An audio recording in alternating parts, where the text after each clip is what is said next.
Que a graça, que a paz do nosso Senhor e Salvador Jesus Cristo estejam com todos. Amém, amados?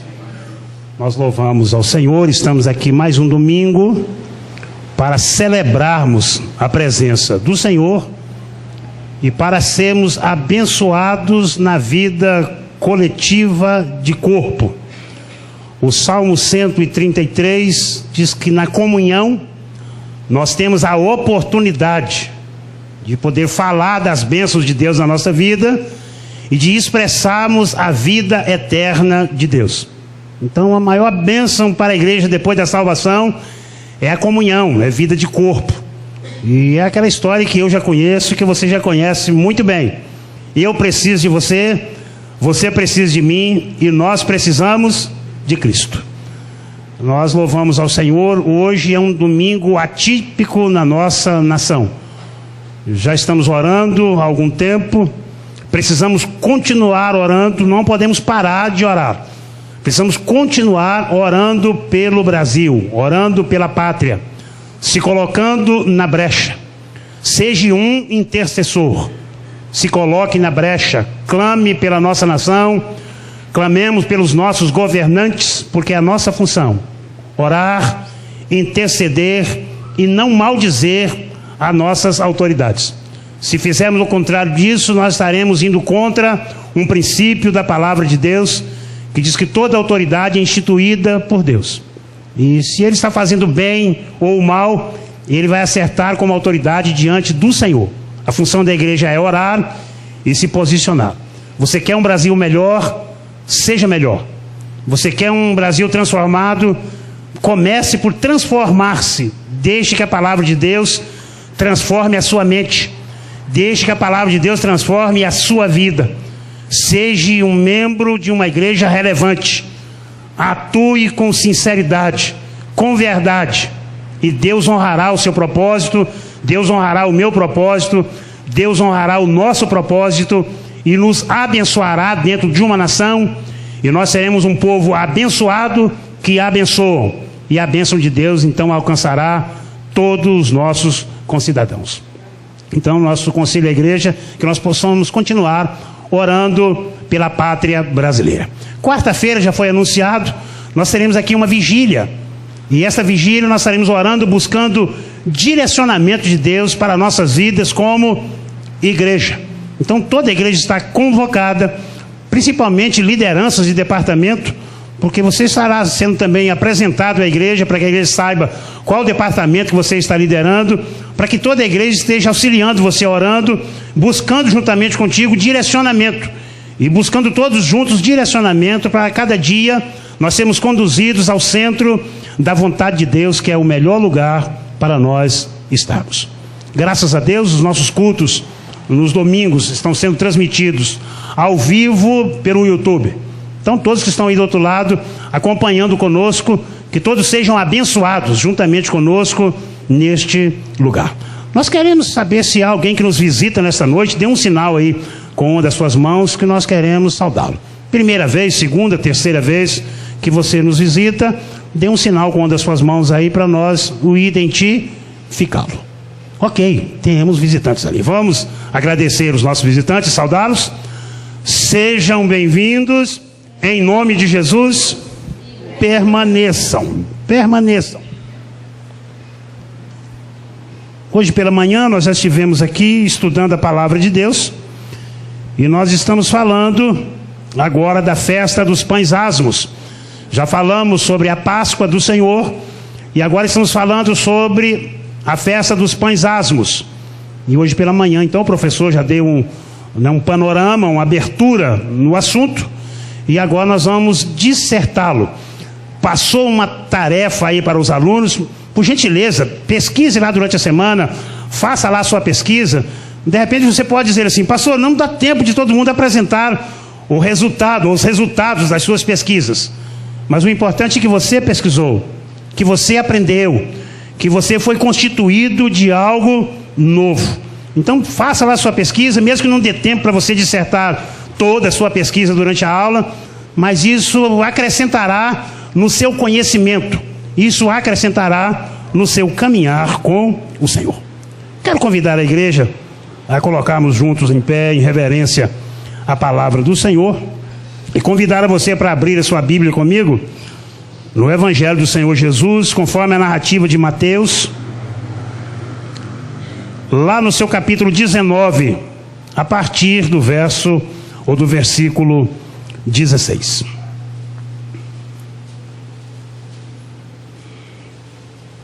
Mateus capítulo 19,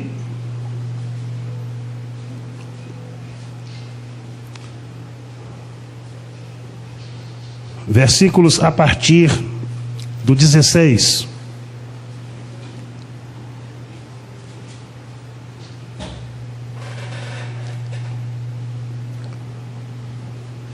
Todos os irmãos acharam? Amém? Assim nos diz a palavra do Senhor.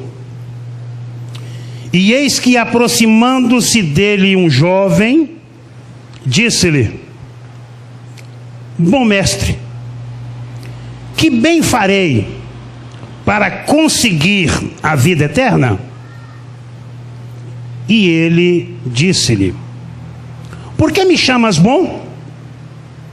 Não há bom senão um só, que é Deus.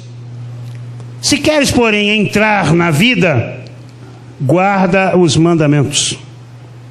Disse ele: Quais? E Jesus disse: Não matarás, não cometerás adultério, não furtarás ou furtarás, não dirás falso testemunho, honra teu pai e tua mãe, e amarás o teu próximo como a ti mesmo. Disse-lhe o jovem: Tudo isto tenho guardado desde a minha mocidade. Que me falta ainda? Disse-lhe Jesus: Se queres ser perfeito, vai, vende tudo o que tens e dá aos pobres, e terás um tesouro no céu. E vem e segue-me. E o jovem, ouvindo estas palavras, retirou-se, porque possuía muitas propriedades. Disse então Jesus aos seus discípulos: Em verdade vos digo que é difícil um rico entrar no reino dos céus. E outra vez vos digo que é mais fácil passar um camelo pelo fundo de uma agulha do que entrar um rico no reino de Deus. Os seus discípulos, ouvindo isto, admiraram-se muito, dizendo: Quem poderá, pois, salvar-se? E Jesus, olhando para eles, disse-lhes: Aos homens é isso impossível, mas a Deus tudo é possível. Aos homens é isso impossível, mas a Deus tudo é possível. Feche os seus olhos, oremos ao Senhor. Senhor, nós estamos diante do Senhor e estamos diante da Tua palavra. E a primeira coisa que nós precisamos é graça capacitadora para nós recebermos a Tua palavra no nosso interior como espírito vivo. Outra coisa que nós precisamos é de amplitude para que a Tua palavra possa produzir em nós os frutos para a qual ela foi designada nesta noite. Usa a minha vida para falar dos mistérios do Senhor. Alimenta-nos como Teu rebanho, porque nós precisamos, necessitamos sermos alimentados pelo Senhor. Ministra a Tua graça, manifesta o Teu poder nas nossas vidas e transforma-nos à semelhança do Teu Filho amado Jesus Cristo, para o louvor da Tua glória e para a manifestação do Teu nome e do Teu reino sobre a face da terra. Oramos pedindo e também agradecendo, porque sabemos que o Senhor ouve as nossas orações. Fazemos isto em nome de Jesus. Amém e amém. Podemos assentar, amados.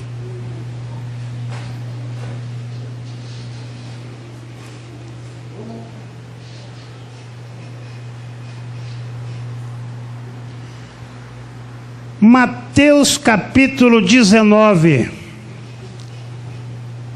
é um capítulo conhecidíssimo, trata de alguns assuntos muito sérios, e um dos primeiros assuntos que Mateus trata no seu capítulo 19 é sobre casamento e divórcio.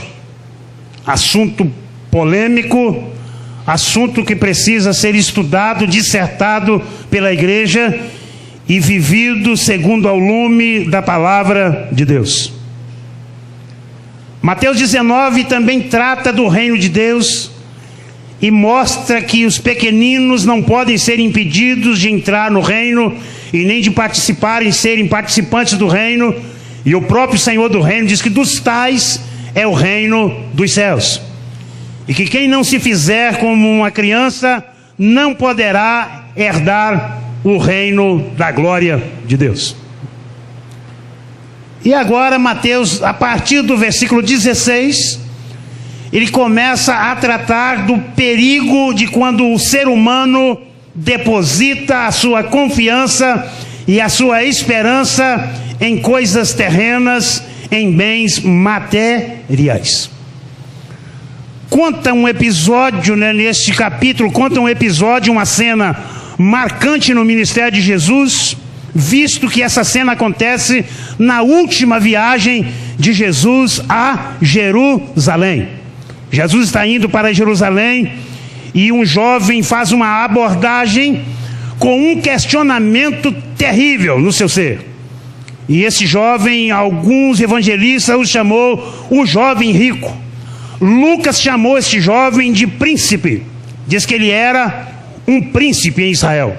Diz que embora ele era ainda muito jovem, mas ele já tinha uma vida de proeminência, ele tinha uma vida de autoridade, de liderança, e Lucas, fazendo uma pesquisa mais acurada, chama ele de príncipe. E a palavra no grego que aparece é archon, significa governador, chefe, líder, comandante, alguém muito importante dentro da sociedade judaica. Ele não é um jovem comum, ele não é um jovem qualquer, ele é um jovem que tem uma vida com grande importância dentro da sua comunidade, a comunidade judaica, ou a comunidade, assim dizendo, israelita. Esse jovem, ele tem uns traços interessantes na sua vida. O primeiro traço interessante que esse jovem possui é a indagação.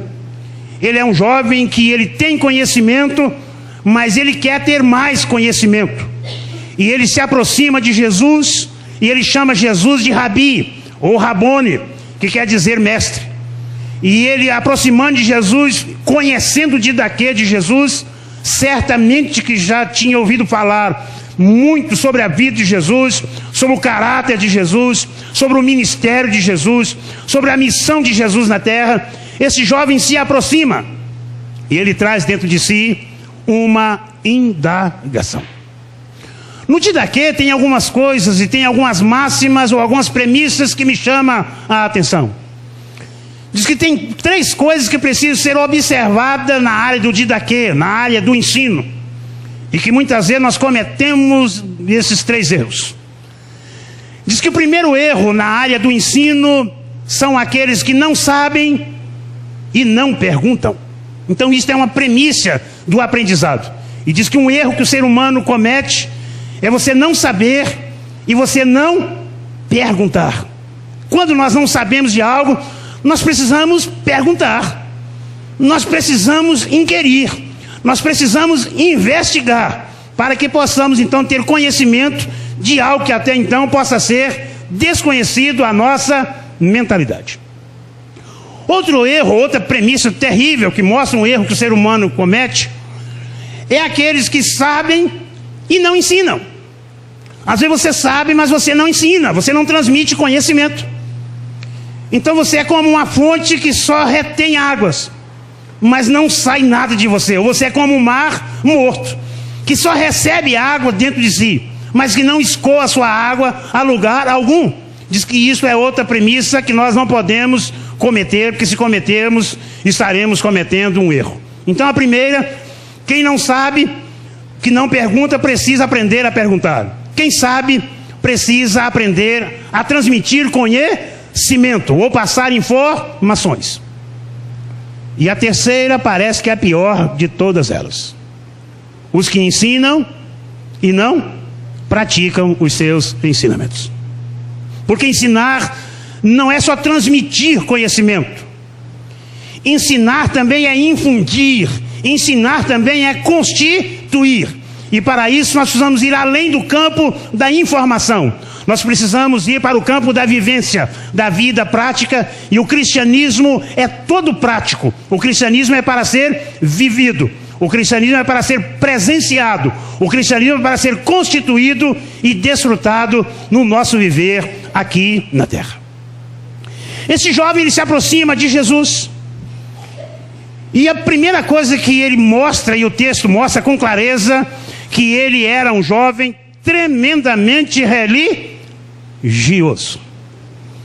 E desde a sua meninice ele já observa o decálogo, ou ele já observa os 10 mandamentos, e ele diz que os guarda, diz que ele tem como tesouro, e que ele guarda particularmente para si.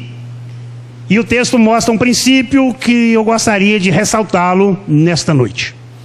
Embora ele observe os 10 mandamentos, embora ele os guarda, e embora talvez ele tente com todas as suas forças não transgredir nenhum mandamento, nenhuma lei que o mandamento assim o ensina e o outorga, mas diz que os mandamentos não deu a ele o que todo ser humano precisa ter: convicção da sua vida eterna, aonde irá passar a eternidade.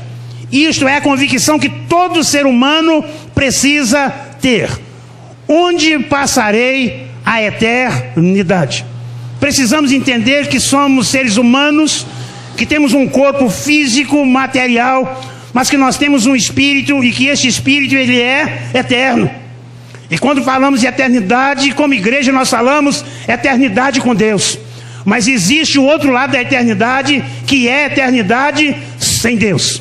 Há algo que perturba este príncipe, há algo que perturba este jovem, há algo que o incomoda no seu interior. Ele não tem convicção de onde irá passar a sua vida eterna, ou que verdadeiramente significa ter a vida eterna em si mesmo. Mas certamente que a religião ensinou ele algo excelente: perguntar. Se não sei, vou procurar quem sabe. Achando quem sabe, vou me expor, vou me abrir. Mas vou fazer perguntas, porque quem sabe me dará respostas e me tirará desta dúvida. E ele chega a Jesus e faz a pergunta com muito significado. Eu quero dizer que esse jovem fez uma pergunta com um significado fantástico. Primeira coisa que ele diz: bom mestre. Ele fala para Jesus que Jesus não é um mestre qualquer, mas que Jesus é bom.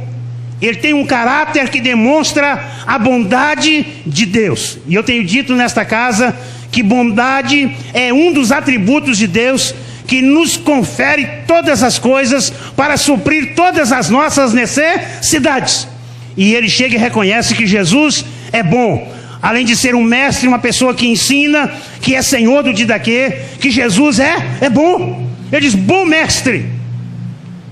E Jesus, logo que ele pergunta, e ele completa a sua pergunta, ele diz: que hei de fazer para ter a vida eterna? Tem algumas traduções que traz herdar, traz a vida eterna como herança, mas os textos mais originais puxam mais para como eu posso fazer, o que eu preciso fazer, o que eu devo fazer para possuir a vida de Deus, o que eu posso fazer para ter a vida de Deus em mim. Qual é a normativa? O que o Senhor diz? Tem algum caminho paralelo à religião? Tem o caminho, eu estou no caminho certo? O que eu estou fazendo vai me conferir vida eterna? O que eu tenho feito vai me conferir vida de Deus? Era o questionamento do príncipe, era o questionamento do jovem rico. E nesta noite eu gostaria de chamar ele de jovem príncipe. Um príncipe muito jovem. mas que traz uma indagação tremenda no seu coração. Primeira coisa que Jesus responde a ele é que não há ninguém bom. Diga para você mesmo, eu não sou bom. Você já fez um reconhecimento. Embora sugestionado, mas você já fez um auto-reconhecimento. Falar isso é fácil, amados. O difícil é colocar isso em prática a cada dia. Nós temos uma tendência, e quando nós fazemos uma avaliação de nós mesmos, um autoexame, uma autoavaliação, nós somos tendenciosos a acreditarmos que nós somos bons, que as nossas atitudes são boas, que as nossas ações são justas, e nós temos a grande possibilidade de pensar que isso nos conferirá a vida eterna de Deus. Primeira coisa que Jesus mostra: não há ninguém bom, senão um que é Deus. Esse atributo, quem o detém na sua totalidade é Deus. Deus é bom, Deus é bondoso, e dele emana toda bondade. Então Deus é bom. Ele disse: o que eu devo fazer? Uma das coisas terríveis, amados, que a religião nos ensina é a obra meritória nossa. Ou seja, a salvação conquistada pelos próprios méritos. Então, porque eu faço algo, ou porque eu deixo de fazer algo, Deus me salvará. Sou bonzinho, não matei, não roubei, não adulterei. Então eu tenho observado os mandamentos, eu olho para a Bíblia e sou um observador da Bíblia. Deus vai ter que me salvar porque eu sou bom. A religião ensina isto. Foi exatamente isto, ou disto, que aquele jovem era totalmente constituído.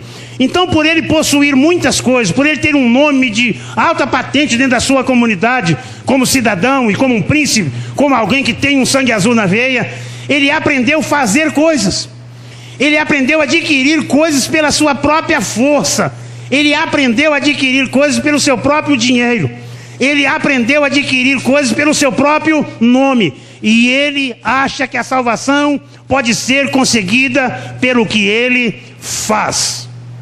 E aí Jesus então começa a prová-lo e a mostrar a ele que a salvação é algo dado exclusivamente e gratuitamente por Deus. Paulo, escrevendo à igreja que estava em Éfeso, ele disse: pela graça sois salvos, mediante a fé. E isso não vem de vós, é dom de Deus, não de obras, para que ninguém se glorie. Então Paulo deixa muito claro na dissertação concernente à salvação: o ser humano é salvo pela graça, favor imerecido, dom capacitador de Deus. Até para ser salvo, eu preciso de Deus. Até para aceitar a salvação, eu preciso de Deus. Para me arrepender, eu preciso de Deus. Para confessar, eu preciso de Deus. E para receber a salvação dentro do meu ser, eu preciso de Deus. O homem precisa exclusivamente da graça de Deus para ser salvo. Esta é a máxima do cristianismo. Mas antes de Jesus chocá-lo plenamente, Jesus começa a colocá-lo em algumas situações para ver qual é o seu posicionamento. E ele diz assim: você conhece o decálogo? Você conhece os 10 mandamentos? Ele diz: conheço, Senhor, e os tenho observado desde a minha meninice. Eu tenho observado desde pequeno. Em outras palavras, aquele príncipe estava dizendo para Jesus: eu nasci dentro da mesma cultura que o Senhor nasceu. Provavelmente de 7 a 9 anos eu já sabia Torá de cor e salteado. O Senhor sabe que isso faz parte da nossa cultura. Eu aprendi tudo isso. Os 10 mandamentos é a primeira coisa que um menino precisa, um menino judeu precisa decorá-lo. Eu sei isso de cor. E isso nunca me faltou a observância. Eu sempre observo. E eu tento com todas as minhas forças colocá-lo em prática, ou colocá-los em prática na minha. Segunda coisa que eu quero falar nesta noite: a lei não tem poder para. Amém? Quando a lei aos homens, o propósito de Deus é que a lei pudesse proteger o homem, que a lei pudesse mostrar a falha do homem, e este assim transmitindo que a lei o punisse. A função, Paulo mais tarde diz isto, que a lei serviu de escravo aio, de escravo condutor. A lei veio para mostrar que o homem já nasce pecador, que o homem é irremediavelmente doente pelo pecado, e que ele precisa de cura, e que ele precisa de restauração, e acima de tudo que ele precisa de salvação. Obrigado. Então a lei sempre serviu para isto. A lei nunca foi o parâmetro para salvar o homem. Em nenhuma das dispensações a lei serviu para salvar. Mas a lei serviu para mostrar a nossa impotência. A lei serviu sempre para mostrar os nossos pecados. E a lei sempre serviu para punir o transgressor e guardar aquele que não a transgride. Este sempre foi o maior propósito da lei. Quando o jovem diz isto, e Mateus diz que a proposta parte dele. Em outros textos diz que Jesus já deu a sentença dele direta, mas diz que em Mateus diz que ele pergunta: o que eu ainda devo fazer? Eu tenho feito tudo isto. Isso não tem me dado a vida eterna de Deus. Eu tenho feito tudo isso, tudo que a lei tem mandado fazer, eu tenho tentado fazer isto. E isso não tem me dado segurança de vida eterna. O que ainda me falta? Está faltando alguma coisa? Tem mais algum quesito? Ou existe na lei algum requisito que eu estou faltoso? Diga para mim, eu vou dar um jeito. Eu vou correr atrás, eu vou me consertar. Eu vou me endireitar, eu faço o que preciso for. Se for preciso me pagar, eu pago por isso. Mas eu preciso ter a vida eterna de Deus. Aí Jesus assim, te falta uma coisa. Essa semana, quando eu estava meditando nesse texto, eu achei interessante esta frase, porque quando Jesus fala assim, te falta uma coisa, e tem traduções assim, te falta uma coisa tão somente, dá a impressão assim que aquele jovem já estava 99% salvo, e que faltava uma coisinha pequenininha. Jesus estava assim, falta só um pequeno detalhe, é um pequeno ajuste. Se fosse o mecânico lá, assim, passou a lâmina, fez um pequeno ajuste lá milimétrico, o motor já vai funcionar tremendamente. Mas não é esse o questionamento de Jesus. Quando Jesus disse, te falta uma coisa tão somente, a fala de Jesus tem o cunho de mostrar àquele jovem, de mostrar a mim e a você, que para aquele jovem faltava o primordial. Ele não tinha ainda nada que o capacitasse a receber a vida eterna de Deus. Está falando, falta você o primordial. E aí Jesus mexeu no que mais ele tinha a sua vida concentrada e do que ele mais era dependente. Vai, vende tudo o que você tem, distribui, dê aos pobres. Vem, segue-me, e terás um tesouro no céu. Até agora Jesus está falando de condicionamento para ser galardoado na glória. Jesus falou assim, além das riquezas materiais que você tanto junta, que você tanto admira, que você tanto preserva, essas riquezas, elas são consumíveis. A traça e a ferrugem vão a corroer.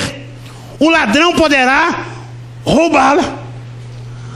A própria circunstância financeira poderá deteriorá-la plenamente.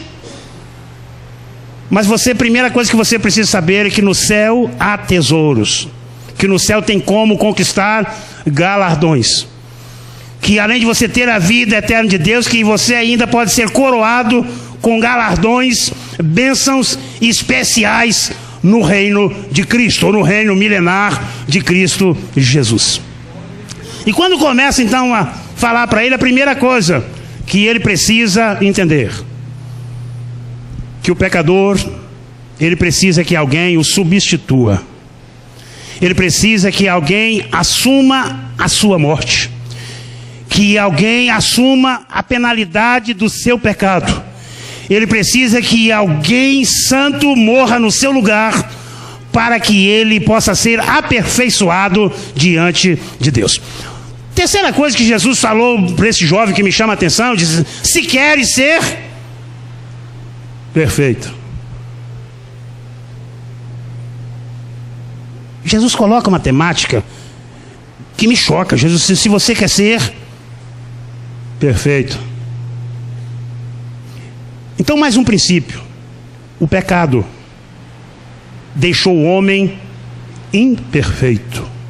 O homem que foi feito conforme a imagem e semelhança de Deus, através da queda e do pecado de Adão, o homem perdeu a perfeição de Deus, e este homem precisa ser restaurado. Este homem precisa ser reestabelecido naquele que o formou conforme a sua imagem e semelhança. A conversa de Jesus com o jovem príncipe é a mesma conversa do Senhor com Abraão, quando o Senhor diz a Abraão, lá em Gênesis capítulo 17, versículo 1: anda na minha presença e ser perfeito. Nas traduções originais trazem: anda na minha presença e eu te farei perfeito, ou eu te aperfeiçoarei.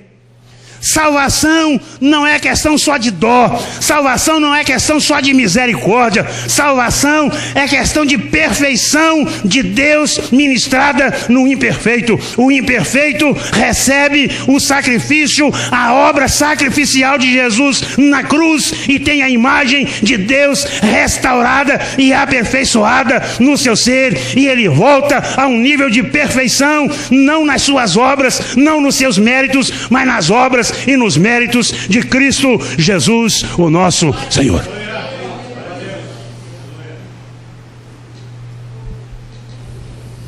E quando Jesus fala para ele,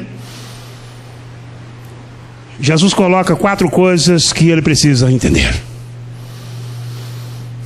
Primeiramente, para ser perfeito, você precisa reconhecer as suas imperfeições.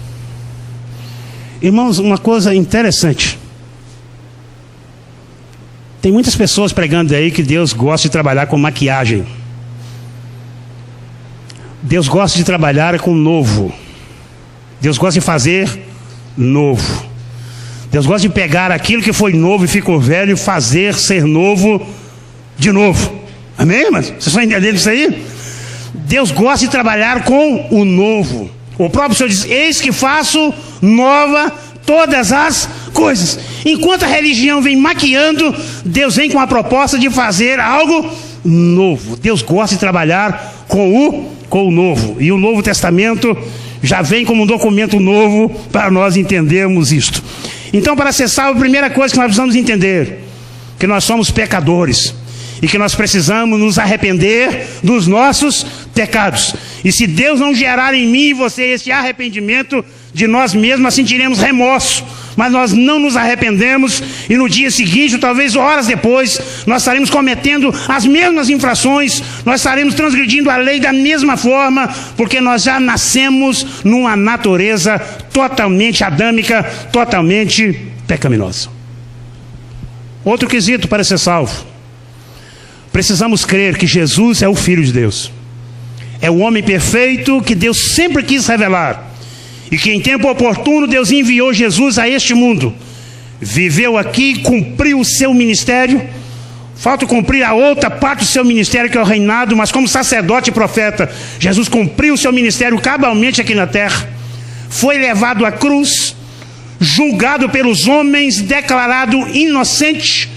Nem o próprio pecador convenceu Jesus que ele era culpado de alguma coisa.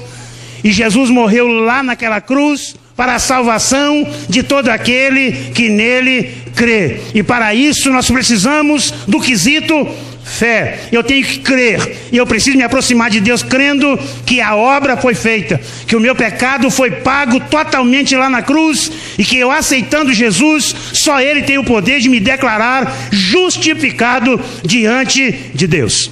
E nós temos dito que para Deus, a vida do nascido de novo, a minha vida e a sua vida, olhando-nos em Cristo, Para Deus é como se nós nunca tivéssemos cometido um pecado sequer. Porque Deus nos olha através de Cristo Jesus e do sacrifício perfeito que Ele ofereceu a Deus através da sua carne e do seu sangue. Tendo fé, eu preciso crer. Mas fé e crença não é a mesma coisa. Não. Quando eu tenho fé, eu creio. Quando eu creio, eu me abro para receber a dádiva, para receber o presente. Você precisa arrepender, você precisa ter fé, você precisa se abrir para receber isso, porque fé é uma resposta em obediência a tudo aquilo que Deus ministra no meu espírito, tudo aquilo que Deus ministra no meu interior. Então, pela fé, eu recebo de Deus a potência, eu vou usar esse nome, a potência para dar a Deus uma resposta adequada concernente ao seu amor, o seu perdão e a sua justificação. E crendo, eu recebo. Diga para você, meu Senhor, eu recebo. Imagine você lá no banco. O gerente mandou te chamar.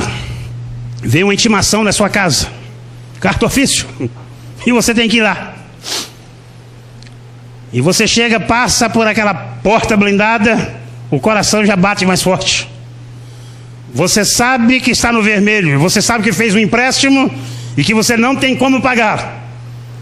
E você vai sentar diante daquele administrador, ele vai dizer assim: olha, você deveria ter pago essa conta já há tantos anos atrás, você não pagou, o banco está cobrando juro sobre juro, a sua situação está muito terrível, e me diz aí, o que você tem para penhorar? O que você tem que nós possamos pegar para pagar essa dívida? E você pensar: se eu entregar a minha casa, a minha família vai perecer com isto. Se eu entregar um pouquinho de bem que eu ajuntei, e eu vou perecer juntamente com a minha família. E você olhar para todos os lados e pensar e arrazoar, dizer: eu não tenho como pagar a dívida. E quando você, antes de você abrir a boca, eu não tenho como pagar a dívida, alguém chegar e sentar do seu lado e falar para o gerente assim: eu pago a dívida dele.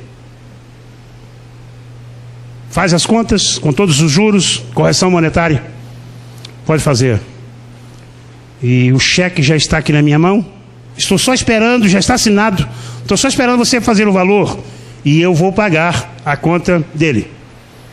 E virar e olhar dentro dos seus olhos e dizer para você: você aceita eu pagar a sua dívida?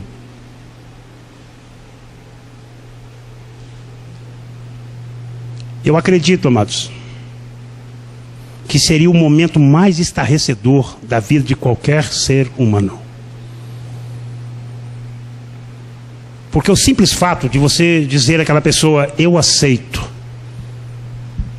você teria que confessar para você mesmo que você é impotente, que você não consegue pagar. Você teria que confessar, segunda coisa, que ele é maior do que você. Ele é maior do que você. Ele está pagando a sua dívida porque ele tem mais do que você. Então você teria que admitir isso. E outra coisa, talvez com um nó na garganta, você engolir seco, dizer: aceito, né? Aceito. No momento isso não geraria em você muita alegria, não. Geraria em você, primeiro, um pensamento de decepção com você mesmo, de impotência, e geraria em você assim um sentimento de: o que eu tenho feito na minha vida? Olha o ponto que eu cheguei. Alguém precisar pagar a minha dívida. Eu quero dizer que no mundo espiritual, Adão fez uma dívida e transferiu essa dívida para toda a raça humana. Todo ser humano já nasce devedor. E nenhum ser humano tem condição de pagar a sua dívida. Fazer uma analogia, né? Satanás chamou você e pediu conta da sua vida. Paga o que você me deve. Eu não posso pagar, dê o seu jeito. se vira, eu quero receber o que você me deve. E Jesus Cristo chegou e não assentou ao seu lado, não. Jesus Cristo foi cravado lá no madeiro. Ele derramou o seu sangue lá. Ele trocou a sua vida pela minha, pela sua morte. Ele trocou a sua santidade pelo meu, pelo seu pecado. Ele trocou a liberdade que ele tinha pela nossa escravidão. E lá na cruz, ele se fez maldição para que eu e você pudéssemos ser feitos filhos da bênção. Ele se fez filho do homem para que nós pudéssemos ser feitos filho de Deus. Naquele momento, Deus me indicou nele toda a sua justiça, toda a força da lei. E ele, através da sua morte, do seu sangue e da sua ressurreição, nos declarou justificados diante de Deus. A Cristo seja dada honra, glória, louvor e exaltação pelos séculos dos séculos. Aleluia!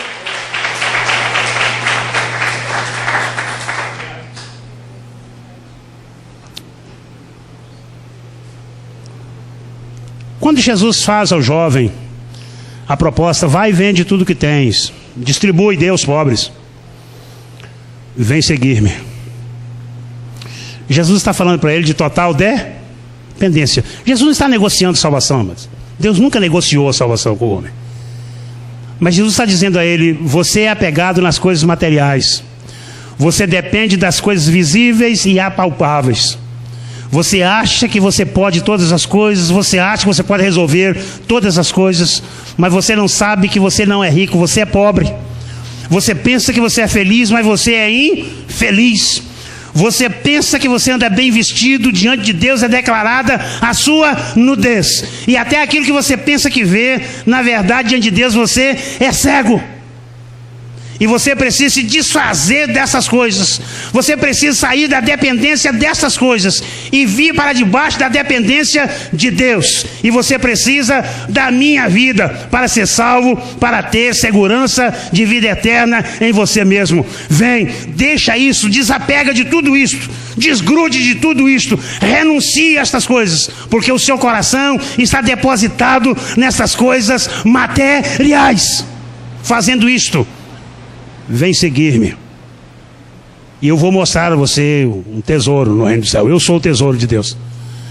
Seguindo a mim, você andará com o tesouro, você fará parte deste tesouro, você será constituído deste tesouro, e aí você vai ver que a vida em Deus vale verdadeiramente a pena. Eu coloquei assim: queres ser perfeito? Vai, vende tudo o que tem e dá aos pobres, e terá um tesouro no céu. Vem e segue-me. Quando Jesus disse isso, a Bíblia diz que aquele jovem retirou-se em triste, porque possuía muitas posses ou muitas propriedades. A alegria daquele jovem, daquele príncipe, estava nas coisas. A realização daquele jovem, a realização daquele príncipe estava totalmente nas coisas materiais. Eu quero dizer, amados, Deus não tem nenhum problema com as coisas materiais. Inclusive é o próprio Deus que abençoa. Deus é dono do ouro, Deus é o dono da prata. O cristianismo não defende você ser pobre para ser humilde. O cristianismo não defende a miséria como sendo o plano de Deus para tratar na sua vida. O cristianismo não defende isto. Pelo contrário, a Bíblia diz que quem quiser é só pedir a Deus, que Deus abençoa tremendamente, te dá a oportunidade que você goze de todas estas bênçãos, e que as bênçãos de Deus é sem medida, e que elas não acrescentam dores. O problema aqui não são as coisas, o problema é o apego que o ser humano tem às coisas. O problema é onde o homem coloca a sua mentalidade, aonde o homem coloca o seu coração. Jesus, que onde estiver o seu tesouro, lá também estará o seu coração. O coração daquele jovem, o coração daquele príncipe, estava nas posses e estava nas coisas que ele possuía aqui na terra. Uma das coisas que a religião não ensinou aquele jovem foi o exercício da mordomia. O exercício da mordomia tem uma frase que, no meu conceito, define.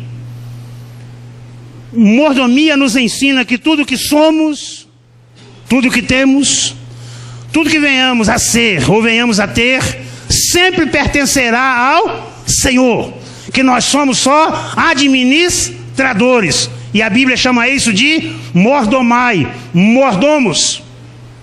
Quando eu entendo isso, eu não tenho dificuldade de abrir mão de nada para Deus, porque tudo já é de Deus. Como eu vou ter dificuldade de abrir mão de algo para Deus, se eu entendo que tudo vem das mãos de Deus? Se eu entendo que toda boa dádiva, todo dom perfeito, toda riqueza, todo tesouro vem da mão de Deus, e nas mãos dele eu preciso entregar novamente. O que Jesus está atestando eles assim: você é dono de todas essas coisas, porque você ainda não constituiu Deus nem como seu dono, e também dono de tudo que você possui. A religião não dá a você essa potência, não deu a você essa potência, e nunca dará a você esta potência. Só tem um jeito de você deixar Deus ser dono de você e de tudo que você possui: abre mão, e Deus te dará algo muito melhor do que isso. Abre mão de coisas e Deus te dará tesouros. Igreja do Senhor Jesus, abre mão de coisas se você quer tesouros.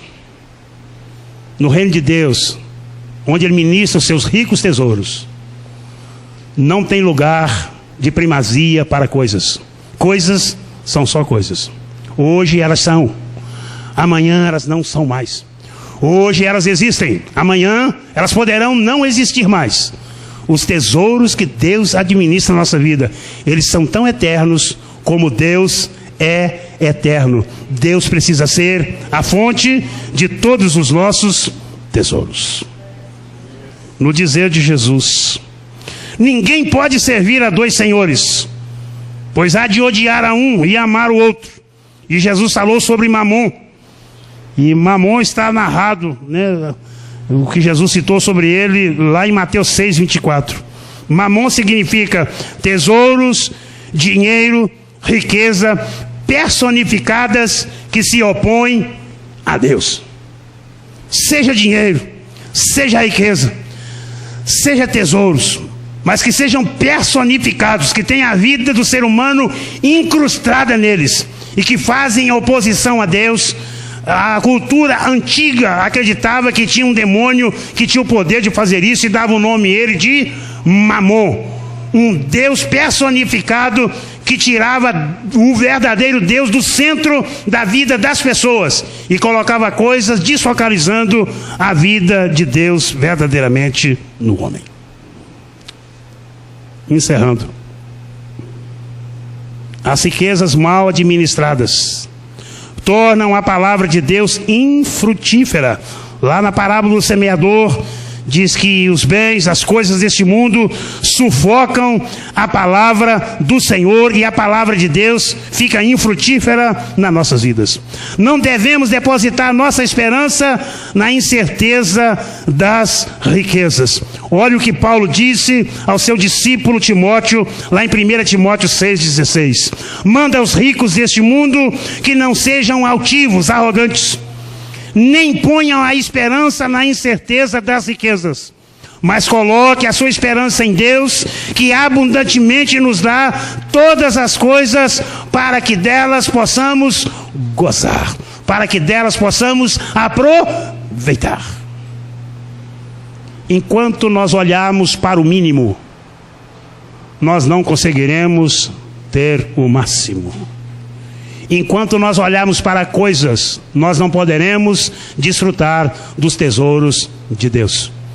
As nossas prioridades sempre determinarão o nosso sucesso e o nosso fracasso como povo de Deus sobre a face da terra. Coloquemo-nos de pé esta noite.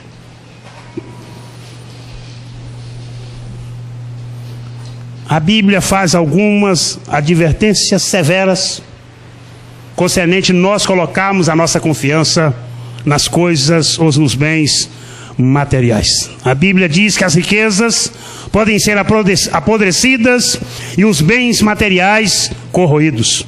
Tiago 5,2 nos diz: as vossas riquezas estão apodrecidas e os vossos bens, ou as vossas vestes, estão comidas por traças. A advertência de Tiago era para ou contra alguns ricos que em seu tempo se achavam protegidos e seguros pela quantidade de bens que possuía. Eles convocam aos homens a chorar, a lamentar, porque havia o risco de serem atingidos por grande miséria ou por grande calamidade.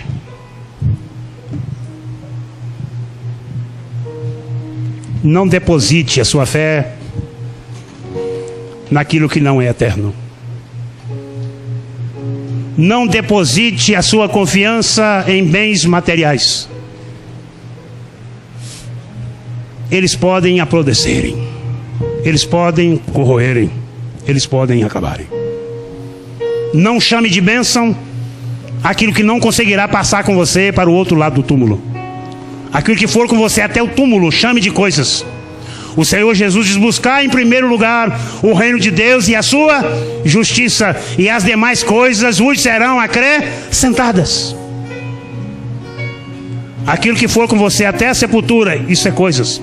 Você saberá o que você tem de bênção, é tudo aquilo que transcender o tempo e o espaço, e que passará comigo, com você, do outro lado da sepultura, para que nós possamos desfrutar na glória de Deus.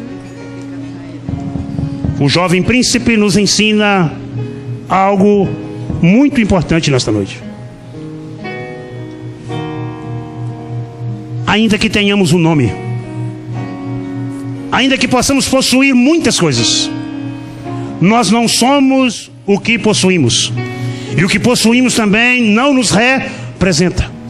Para Deus você não vale pelo quanto você tem. Para Deus você vale pelo quanto você é em Cristo Jesus. Terminando o texto, os discípulos chamou Jesus à parte e falou assim: quão difícil é para um homem se salvar? E Jesus deixou a máxima para eles e para mim e para você nessa noite. Para os homens é impossível se salvar. Ninguém pode salvar-se por si mesmo. Mas para Deus, nada é impossível. Porque Deus, olhando do céu para a terra, a palavra de Deus diz que Ele não viu sequer um justo, e por isso Ele enviou o seu Filho. Jesus Cristo morreu naquela cruz para a salvação de todo aquele que nele crê. Esta obra é entregue ao homem gratuitamente. Para mim e para você não custou nada, mas para Deus custou a vida do seu unigênito, daquele que possuía o único código genético, o único que tinha a gene de Deus. Custou a vida do seu único filho, para que eu e você pudéssemos ser feitos filhos de Deus. João, pregando no seu evangelho, ele diz que Jesus veio para o que era seu, o seu país, mas os seus não o receberam, o seu povo não o receberam, mas todos quanto receberam, deu eles o poder de serem feitos filhos de Deus. Para ser filho de Deus é preciso ser feito por Deus, é preciso nascer de cima, e só Deus tem potência para salvar o homem totalmente do pecado. Só Deus tem poder para resgatar o homem do pecado. Só Deus tem o poder de declarar o homem justificado na sua presença santa. Pense nisto nesta noite. Se você já é salvo, glorifique a Deus, porque Deus fez aquilo que eu não podia fazer, aquilo que você não podia fazer. E se você não é salvo, corra rapidamente para os braços do Senhor. Arrependa-se dos seus pecados, negue-se a si mesmo, tome a sua cruz, tome a responsabilidade, tome a vida do Cristo, se identifique com Cristo verdadeiramente crucificado naquela cruz, para que, sendo identificado com Ele na sua morte, você também possa ser identificado na sua ressurreição, para que juntos possamos andar em novidade de vida. Curva a sua cabeça, ore ao Senhor nessa noite, agradeça a Deus por tão grande salvação.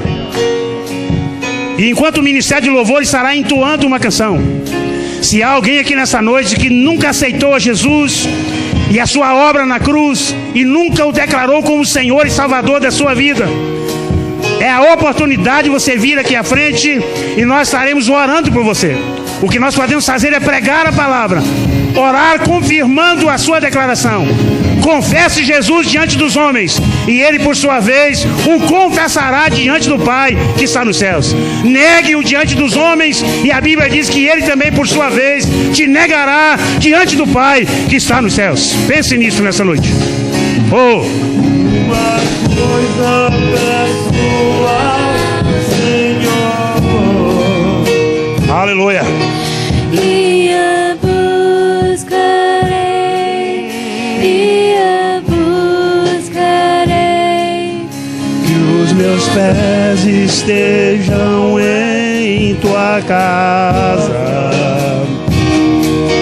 Para sempre, para sempre. Teu amor me sustenta nas minhas fraquezas, nas minhas fraquezas.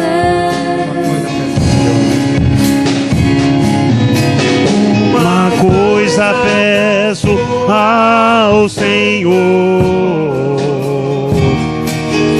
e a buscarei, e a buscarei, que os meus pés estejam em tua casa para sempre, para sempre. Teu amor me sustenta nas minhas fraquezas, nas minhas fraquezas.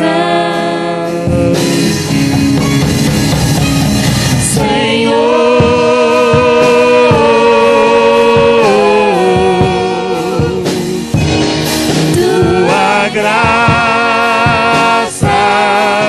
me basta,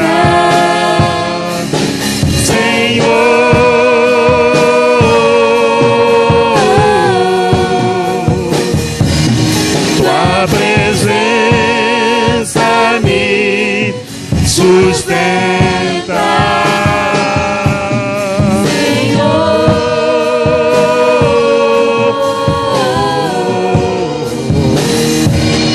Tua graça me basta,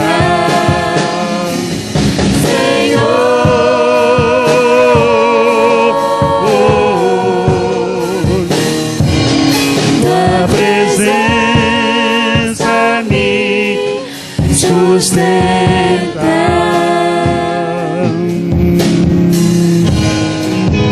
Uma coisa eu peço ao Senhor: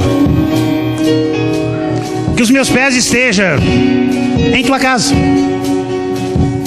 que o meu corpo todo esteja na tua casa, e que meu corpo seja a sua casa. É interessante, amados, quando nós olhamos essa questão de habitação em Deus. Na verdade, a igreja é uma casa dentro de uma casa. Deus é a casa em qual a igreja habita. Paulo diz que nele nós habitamos, que nele nós vivemos e que nele nós nos movemos. Então é a vida do nascido de novo habitando em Deus. Mas esse mesmo Deus que é a nossa casa, Ele transformou-nos também na sua casa. E agora Deus habita em nós. Deus não habita só conosco, Deus habita em nós. E isto é uma casa dentro de uma outra casa. A palavra que mais designa isto é amalgamado do grego, é enxertado, interpenetrado, um dentro do outro. Deus está em nós e nós estamos em Deus. E que nós, como casa de Deus, possamos expressá-lo grandiosamente, para que o mundo saiba e possa compreender que só Deus é Deus que opera grandes maravilhas. Aleluia! Uma coisa eu peço ao Senhor, entoemos. Obrigado, Deus, pela tua graça. Graça toda suficiente para a nossa vida. Aleluia. Uma coisa peço ao Senhor e a buscarei,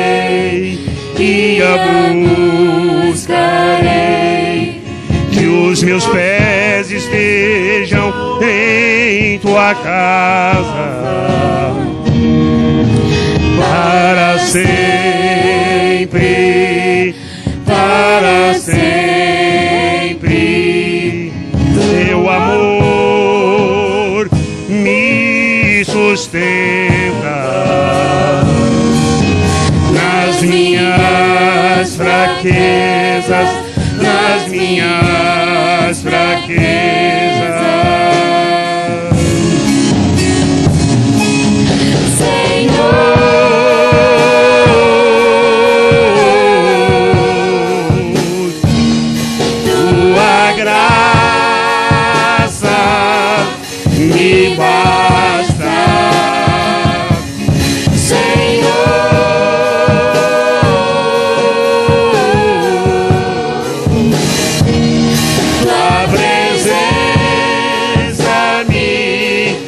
Sustenta,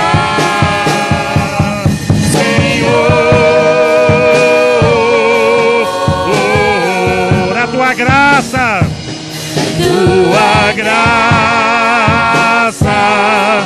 me basta, Senhor,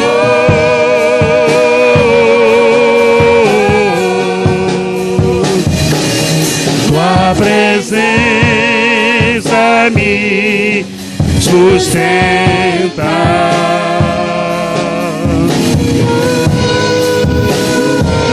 Nós adoramos a Ti, Senhor,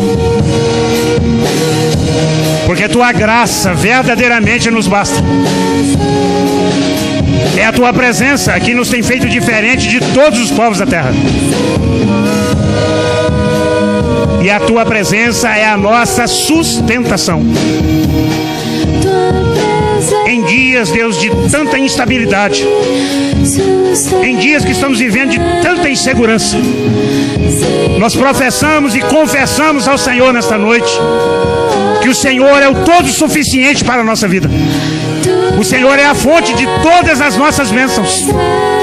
O Senhor é a casa de todos os nossos tesouros. E a nossa confiança está no Senhor. A nossa esperança é o Senhor. E o nosso socorro vem do Senhor, que fez os céus e a terra. E a cada dia, Deus, nós caminharemos. O Teu Espírito nos conduzirá ao centro da Tua vontade, o melhor lugar para nós estarmos.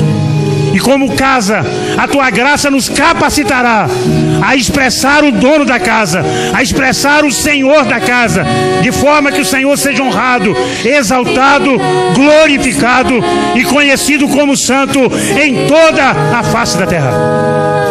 Dá-nos mais de Cristo, porque tudo que precisamos é mais de Cristo Jesus no nosso viver.